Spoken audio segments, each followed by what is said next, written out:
What's up, ladies and gentlemen, and welcome to this week's Business Strategist Show with myself, Adam Strong. Super pumped and excited about today's guest. Interestingly enough, we've been having conversations for probably the best part of about 4 or 5 months. And it's now the time where we've finally got together, where we're going to have some amazing conversations around leadership, recruitment, and talent management. So, that's what I'm excited about. So let me ask you guys a quick question, okay? Do you get anxiety around talent management and recruitment? Because if you do, then guess what? This is definitely the show that you need to be listening today. So who have we got on to today's show? Her name is Roberta Matuson, and she is what we call the talent maximizer, which I absolutely love, by the way. She's a LinkedIn top voice in the workplace and leadership. And she's got actually a vast amount of experience, 25 years plus of experience working with Fortune 500 companies such as General Motors, Takeda Pharmaceuticals, Microsoft, and also small to medium-sized businesses as well. She is the author of 7 books, and she is re-releasing a book, which is the 3rd edition, I believe, of a book which is coming up, which is Suddenly in Charge, Managing Up, Managing Down, Successfully and All Around, which is kind of great because it rhymes. I love that title, by the way. It's a good rhyme to that, which is a Washington Post top 5 business book for leaders, of course. And we're also going to be talking about some principles around difficult conversations in the workplace as well. We're going to be talking about that as well. So that's a little bit about Roberta.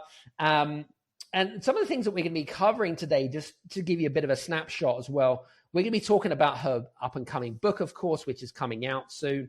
We're going to be talking a little bit about strategy. So talent management strategy we're going to be talking about. But the fun thing that we're going to be doing as well is we're going to be doing a little bit of role play, ladies and gents.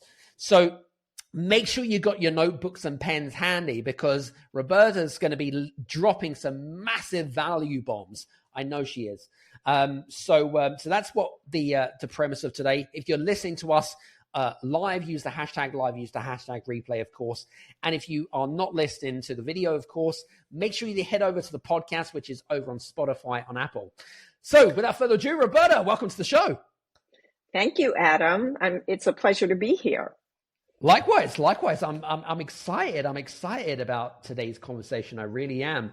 And, it's interesting because, I mean, your experience, from working with these big Fortune 500 companies to now working with small to medium-sized businesses.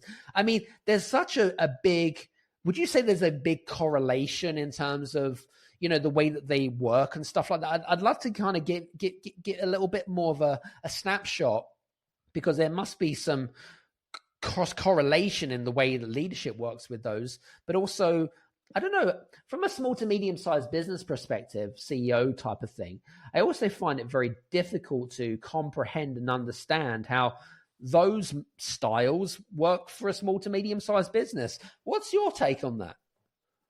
Well, it's interesting.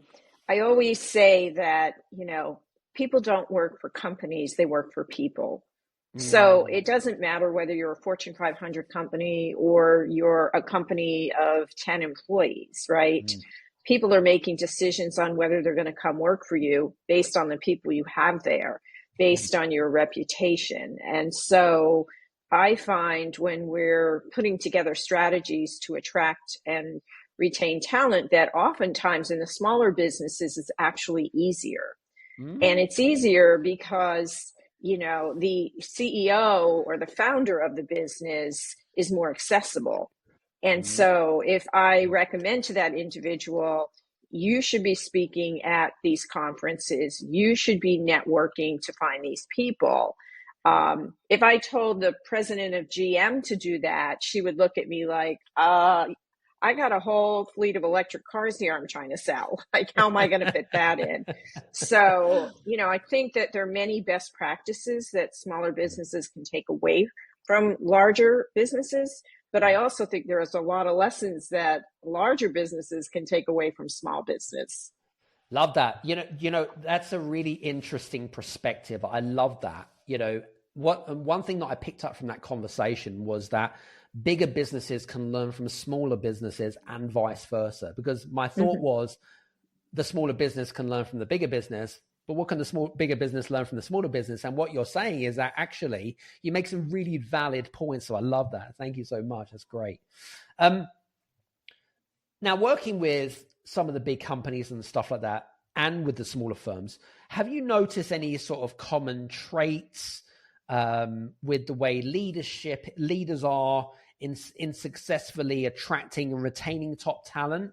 Is there any kind of like patterns for best practice or anything that maybe the listener here can take away from your experience in working with those big companies? Well, in my experience, the leaders in larger organizations, oftentimes they are given a lot more leadership development. They may actually be trained on how to select for success, which is something that I do for my clients. I teach them how to interview and then how to assess candidates so that they make the right decision the first time around.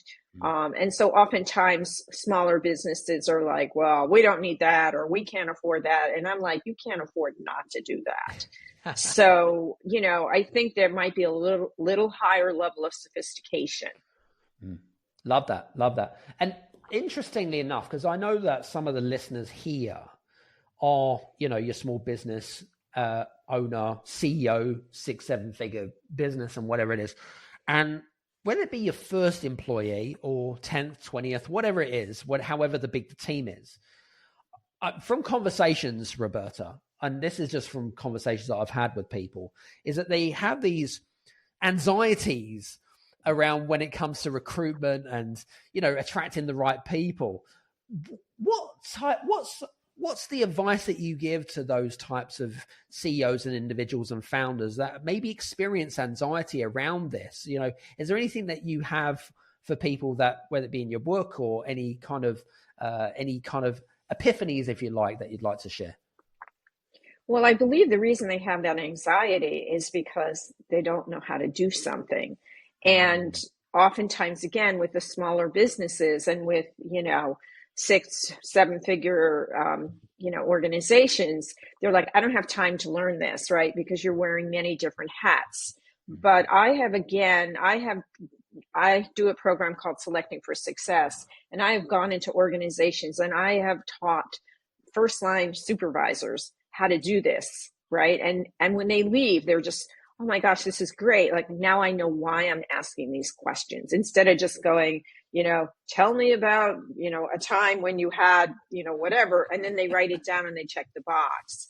So my suggestion is, if you're having anxiety about something, anything, like get an expert in, get the help that you need so that you can free up your mind to focus on growing your business, because that's where you're really going to make your, mark in the world and your money, right? It's not like sitting in your office going, oh my gosh, like, I don't know how we're going to do this. Like, figure it out.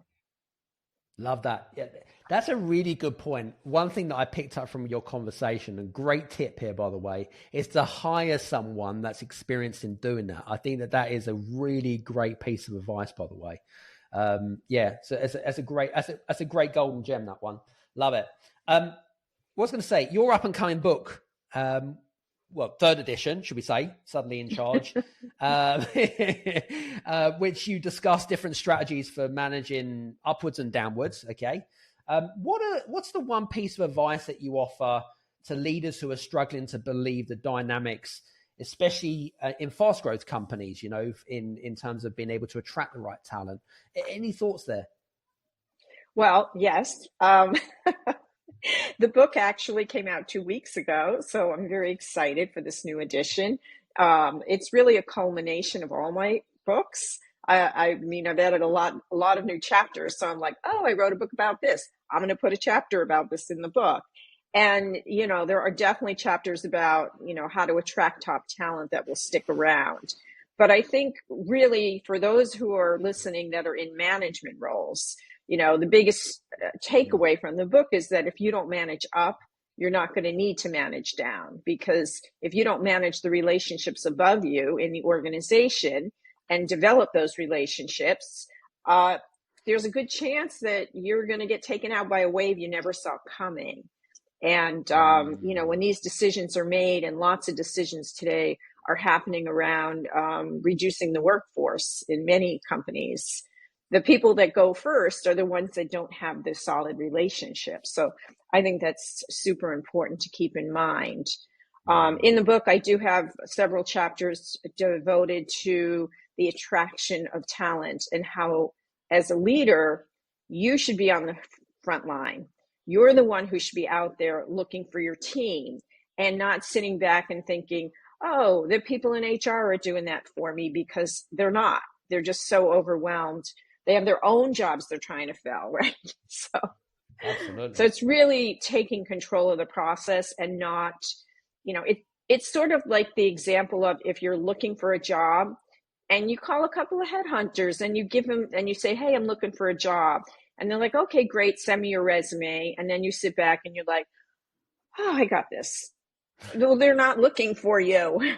If the perfect job didn't come up, they're not calling you. So you really have to take control. Yep, agreed on that. Some good stuff. They always say, for the job hunter, the best opportunities are the ones that are not advertised as well, by the way. Oh, completely. We'll talk about that another time, because this is more specifically for the leaders and stuff like that. Now, what was I going to say to you? Now, there's something that came that you mentioned, slashing hiring times by half. Now, I've read that somewhere, whether it be in your book or whatever it was. Can you tell us a little bit more, maybe a specific strategy that has helped prove to be very effective in helping to do that? Because I think that a lot of kind of CEOs and founders, I think that they believe that it takes up too much of their time, and they've got better responsibilities, and how much should they be involved as part of the recruitment and talent management process and stuff. Any thoughts about specific strategies around cutting hiring times by half? Sure. Well, I have a whole book on that. It's called Evergreen Talent, which I would suggest that you start to read and download. But I can give you some tidbits from that book. First of all, you have to start out by getting really, really clear on exactly what you're looking for. Okay. Posting a job that says, 5 to 10 years of experience, you're going to get people who have 3 years of experience who say, oh yeah, I can do this, which maybe they can. And you're going to get people with 15 years of experience. So really getting clear, what is it that I'm looking for? What kind of person am I looking for? What does this job really entail? And when you're creating your posting, making sure that that posting is written in a way that attracts the right people and not just everyone. Yep.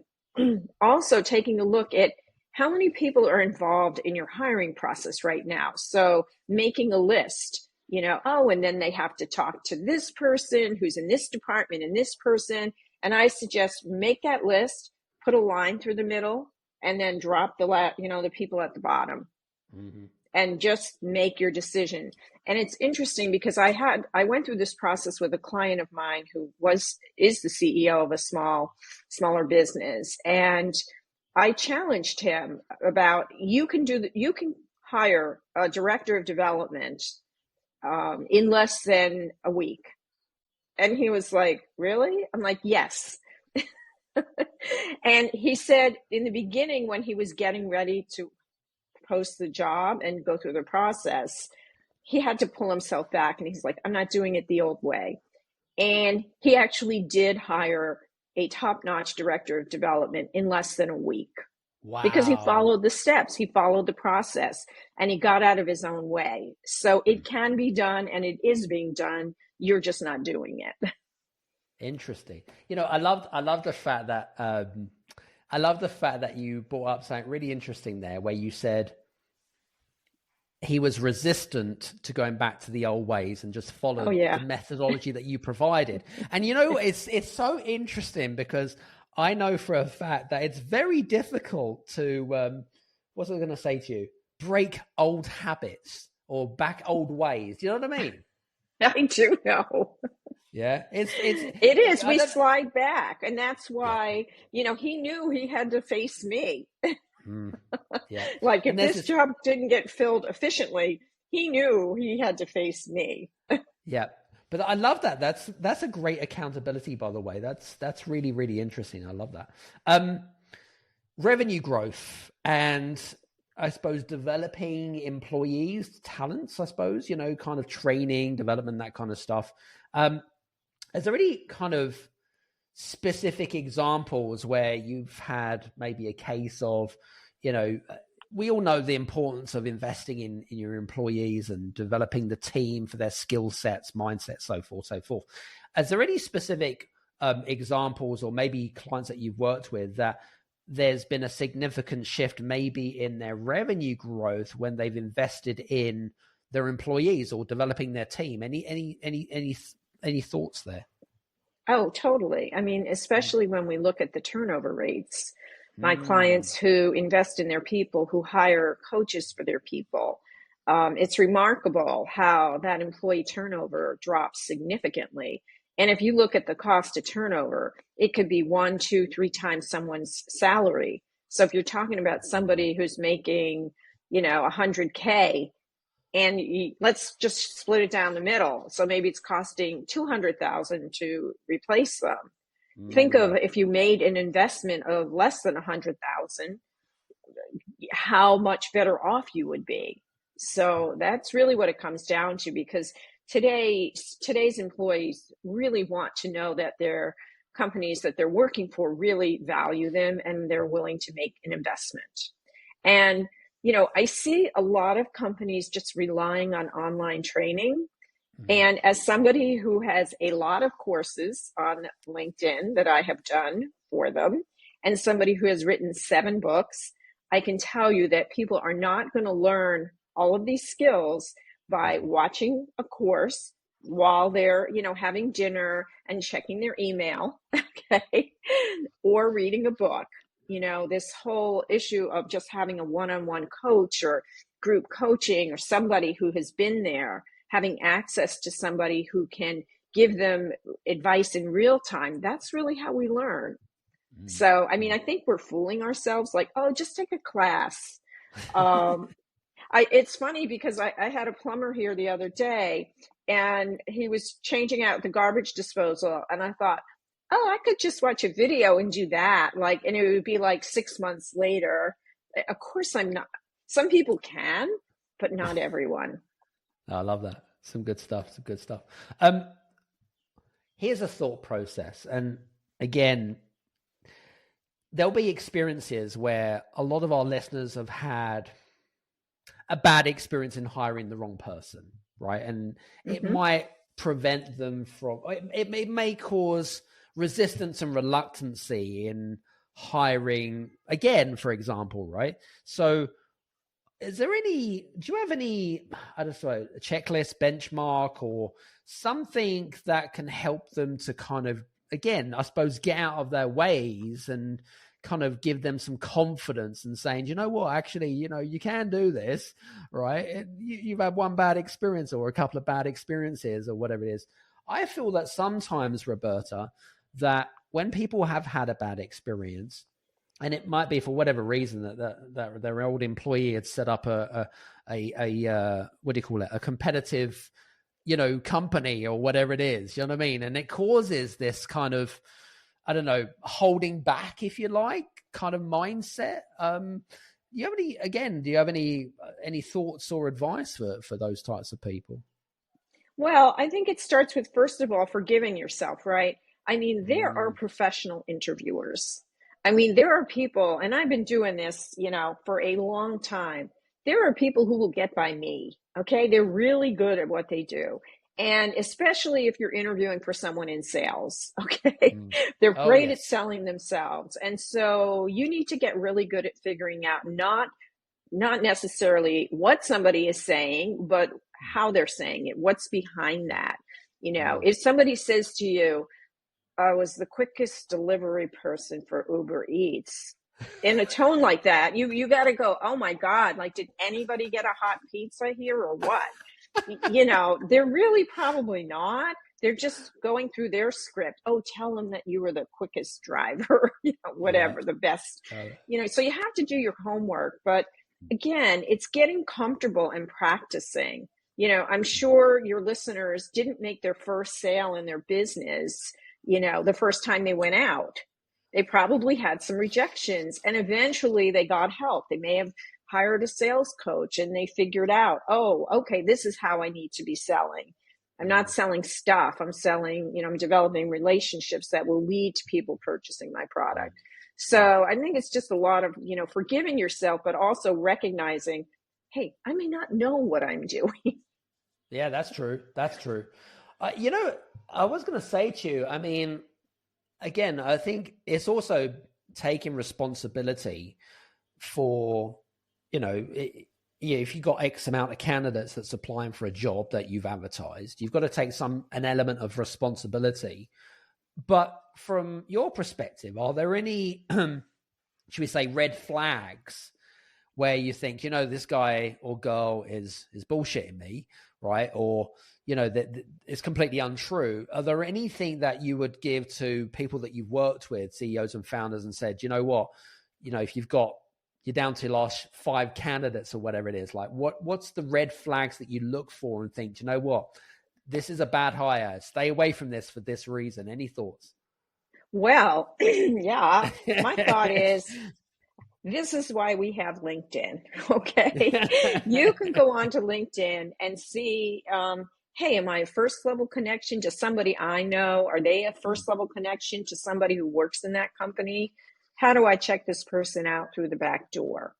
But I would try to even avoid that situation by using your network, having an employee referral program, because most employees are not going to refer crappy coworkers. They're just not. Sure. They're not going to put their jobs on the line. They're not going to, they're just not going to do it. So if you can use your network, if you're in my book, Evergreen Talent, I talk about a gentleman by the name of Ray Palicki, who was the CIO at Biogen, a very big biotech company.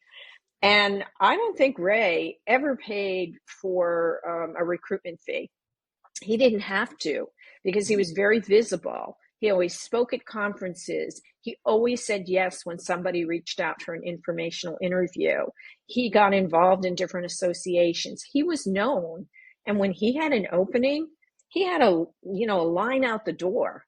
People wanted to come work for him. And that's something that your listeners can certainly do. Love it. Some good stuff. Some really good stuff, that is. We're only 20 minutes in and you've dropped so many value bombs. It's unbelievable. I've been ferociously writing lots of notes here, which is a great conversation. Anyway, I want to kind of switch the conversation now, and I want to go into role play mode, if I may, with you, Roberta, if that's okay with you. Sure. So, anyway, I mean, well, my background, obviously, I have a consultancy, etc. I'm a CEO of a 7-figure consultancy. And so I want to kind of set the scenario here. And maybe what we could do is, maybe you've got some questions for me. Maybe we can create some strategy and brainstorm some ideas. But the idea is that I've found someone in my team that I feel could take on a great leadership role. But the problem is, Roberta, is that they lack some of the necessary skills that I believe that they need to become maybe a right-hand man or a right-hand woman. How would you get me to approach mentoring this particular person to help prepare them for more, I suppose, leadership responsibilities, if you want to call it that? Maybe what are some of the questions and some of the strategies that I could use as part of that? I'd love to, maybe you could ask me some questions. I don't know, but I'd love to kind of find out about how we can make that transition successfully. Sure. So Adam, have you asked this person if they're interested in being in a management role? I have, actually. Yes, I have asked them, and they seem very enthusiastic about it and excited. And have you clearly defined what the traits are in your organization that are your most successful leaders have? Do you have that? Have you put that down on paper? And are you clear? Yeah, it's a really good question.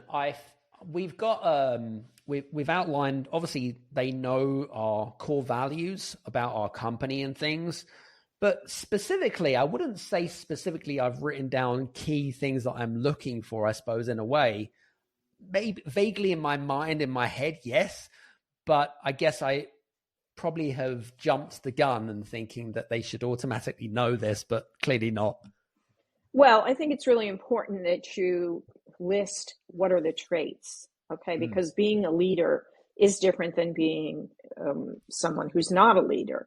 And so you need to, like, for my clients, a lot of times some of the traits that the list is they want a leader who is empathetic. They want a leader who is willing, who is authentic, right? They don't want somebody who's good at BSing everybody. They want somebody who's transparent. So I want you to create this list so that when you're interviewing this person or other candidates, you're able to say, wow, she has all these traits, or she has 85% of these traits. She would be great in this role compared to the other people that I'm looking at. So that's first and foremost. You got to be really clear. And then you have to be careful because, she may be your top salesperson, but that doesn't mean she's going to be a great leader. And if it doesn't work out, you're going to lose your top salesperson, you're going to lose your leader, and you're going to lose her coworkers who are now working for her because they're going to be like, this is the crappiest leader I've ever worked for. So I think you have to be really, and I say this all the time, be very careful who you let into management. Love that. Some good stuff. So get clear on the traits. Fantastic. And then would you advise me sit down with that particular person and say, this is kind of the expectation? Would the conversation go about that? Well, I would definitely tell them exactly what your expectations are and be very specific so that they know what they're getting into. I might, depending on your situation, put them in as an acting leader, and say, we're going to come back in 3 months' time and we'll evaluate, both of us. Do you like it? Do you not? If we move you permanently into this role, I'm going to make your increase retroactive. So you're not working for you're not doing more work for less money. Right. So really set the stage and say, this is an opportunity for both of us to see whether, we're sort of dating, we're figuring out, can we live together, in this capacity? Yep. And would you recommend me offering some sort of, I think you already kind of asked the question, offer some sort of trial?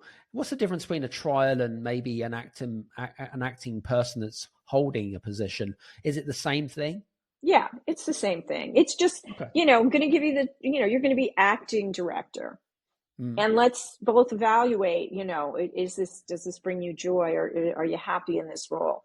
And I'm going to evaluate, and I'm going to work with you to create some guidelines as to what I'm expecting, some goals, some short-term goals, so that in the end, we both can sit down and say, hey, this was great. Probably not the right role for you here. You can go back and do what you're doing, and I'll look at the outside, for somebody else.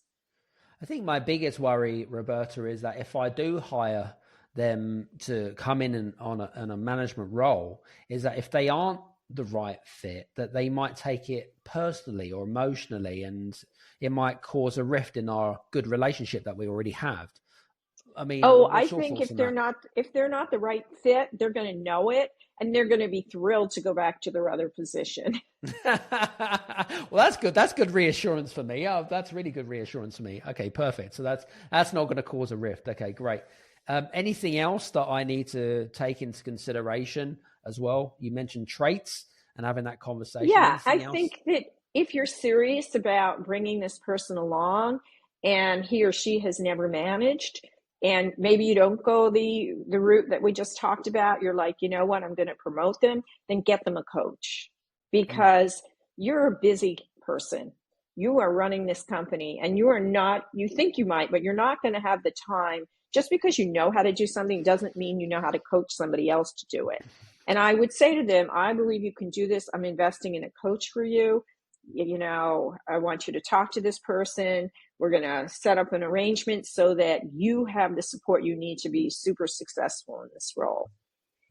Is coaching, you mentioned the word coaching, and obviously it would be my responsibility to hire the coach for them. What is maybe some of the things that we would need would we just need to identify a coach that can fill the gaps that need to be fulfilled in terms of the skills that they're lacking? I think the best way to hire a coach is to find somebody who has done what you want done, right? So listen, coaching is like the wild, wild west. Anybody can call themselves a coach. I have a friend who was a physical therapist who now coaches people in hospitals, like who are not physical therapists. I don't know, they go to coaching school and all of a sudden, they're anointed a coach. And so I think you have to be careful. One of the things that I say to my clients is, I have been a leader. I have been a young leader. I was promoted to the executive suite at age 24. I know what it's like to be in that lion's den. So when I'm telling you, go back in there and do this, I'm not like, oh yeah, I read in a book, you should go back in there and do this. It's like, I have done it. I know it's hard. So I would find somebody who has the depth and the experience. Maybe let's just say you're promoting somebody from the line. Maybe you find a coach who used to work on the line. They worked their way up and, now they've got their own business. So they know what it's like to work in manufacturing and be on the line. So that's how I would do it. And I would also ask my colleagues in other organizations, hey, do you know any coaches? Who have you worked with that you thought did a great job? America leads the world in medicine development. It matters. We get new medicines first, nearly 3 years faster. 5 million Americans go to work because we make medicines here at home. And not relying on other countries keeps us safe. But China is racing to overtake us. Will we let them, or will we choose to stay ahead? When America leads, America cures. Let's tell Washington to keep us in the lead. Learn how at americacures.com. Paid for by pharma. Yep, that's a good point. Or Adam, they can call me. Even better. There you go. You see, they can just call me. So that's actually some really, really good tips. I love that. So thank you for that. I have another challenge actually being a leader as well. And this is again something that is, I suppose, holding me back in terms of my CEO role. Or maybe this is something that you can help me with. So basically we had we lost a very key employee to a competitor of ours. And not only do we need to fill a gap to make our company more attractive for potential hires and stuff, what would you do? If you're in my shoes, to try to pitch our company to attract a top candidate that weren't afraid of losing competitors? Because I feel like, because we've lost a really key employee to our business, what's the probability that it's going to happen again? So I'm kind of like torn between, like putting, yes, I need to fill obviously the void, but obviously at the same way, I have the same thing in my mind that, do I really want to do this? Do you know what I mean? But if I don't, it's going to have a detrimental effect on the business anyway. So it's kind of I feel like it's a bit of a catch-22. Well, Adam, do you know why this person left your company? I think that I think they got a better offer from our competitors, basically. Oh, the better offer. Yeah. Oh, interesting. So what exactly does that mean? Because when I hear, oh, they left for a better opportunity, that says to me, what was the follow-up question? Why did they even consider a better opportunity? Like, what happened? And unless you know that, you're right to be nervous, because you probably will have somebody else, who you'll bring in, and they'll leave for a better opportunity. So, what I have done for some of my clients is we have found out why these people have left. I have interviewed people who left the organization within the last year and within the last 6 months, or wherever the time period is where all of a sudden their turnover spiked. And I have actually gone back to my clients and said, it's not this, it's not pay. They didn't leave you for more money. They left you because of this. And until you fix this is going to keep happening. So I think it's really important to get really clear on why people are even considering better opportunities. I never thought about it from that perspective. I think you've highlighted a very interesting point there. It's kind of like, we need to identify the key problem or the rift before it happens again, is what you're saying, right? Well, I mean, I know when I was working for an organization as their head of HR, I love the leadership. I love the CEO and, and his second in command. I mean, I wasn't making great money, and I could have made a lot more money, but I stayed. I stayed because I loved it there. And the reason that I did leave is that there was a change. Like, all of a sudden there was a rift, and one owner wanted to sell and the other didn't, and they weren't really aligned. And then they stopped paying attention to me, and I was like, oh, I'm out of here. So, I know. And if somebody said to me, why are you leaving? I mean, I'm sure I told them it's a better opportunity. I didn't want to get into, you guys are just like crazy now and I don't want to work for you. So, people are going to give you that line, just like you're going to give somebody the line when they're leaving, when you're firing them. It's just not working out. Well, what the heck does that mean? Yeah, exactly. And it's kind of like, I feel like they just don't want to hurt your feelings. But it's kind of, but then it's a catch-22, and I feel like, well, actually, you are hurting my feelings because you're not actually being transparent with me. Do you know what I mean? Well, most people don't like confrontation, and that's why they're not going to tell you why you're really being let go. They don't want to have that conversation. They're just like, okay, let me just see how quickly I can get him or her out of my office. Yeah, it's a valid point there, and it's interesting. I've lived with my other half, and she's very confrontational, anti-conflict. Do you know what I mean? Like, the type of personality is like, just stays away from the drama, should we say? I don't know. I guess if you want to call it that. But yeah, okay, that's some valid points there. I really like that. Some really, really good. Okay, that's good. Role play's done, by the way, ladies and gentlemen. I just kind of wanted to put that out there. So, Adam, by the way, I'm going to be sending you my bill. Great. Fantastic. That's what I want. An invoice in the post. Fantastic. Very good. For you guys that are listening in, I hope that what you're listening into I feel like it's a bit of a masterclass, really, in a nutshell, because you're kind of getting two things. Number one, you're getting perspective from someone that's got 25 years of experience in working in leadership and talent management. But you're also getting, we've also been doing some great role play, because these are familiar situations where most of us are experiencing right now. And hopefully you should have some tools and some strategies about how you can go about and being a better CEO and founder of your company. And hopefully it will help you shift the needle a little bit. So, Roberta, by the way, I just want to say thank you so much. This has been great. Oh, I've enjoyed myself. I hope your listeners have picked up, a couple of tips that they can implement right away. 100%. No, I will speak for them, definitely, because if I have, they have. So that's all good. Tell us a little bit. Let's summarize our conversation, and